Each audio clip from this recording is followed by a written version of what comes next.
இயேசுவுக்கே புகழ். இயேசுவில் பிரியமானவர்களே, இன்று நம் ஆண்டவர் எசாயா 46 அதிகாரம் 4 இவ்வாறு நம்மோடு பேசுகின்றார். உங்களை உருவாக்கிய நானே உங்களை தாங்குவேன், நானே உங்களை சுமப்பேன், நானே விடுவிப்பேன். நாட்கள் செல்லலாம், காலங்கள் மாறலாம், உறவுகள் விலகிச் செல்லலாம். ஆனால் நம்மை உருவாக்கியவர், அனுதினமும் நம்மை தாங்குபவர், வாழ்க்கை முழுவதும் எங்களை சுமந்து கொள்பவர் எங்களோடு என்றும் இருக்கின்றார். அவர் என்றும் மாறாதவராக இருக்கின்றார். பிரியமானவர்களே, இந்த காலகட்டங்களில் நீங்கள் சோதனைக்குள்ளாக கடந்து சென்று கொண்டிருக்கிறீர்களா? ஏதோ ஒரு விடயம் ஆழமாக உங்களை கவலைப்படுத்தி கொண்டிருக்கிறதா?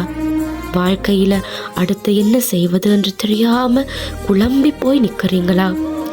அவசரத்துக்காக கடன் வாங்கிட்டோமே, திருப்பி அடைக்க வழி இல்லாமல் கடனுக்கு மேல கடன் பாரம் கூடிக்கொண்டே போகுது என்று புலம்பிக் கொண்டிருக்கின்றீர்களா?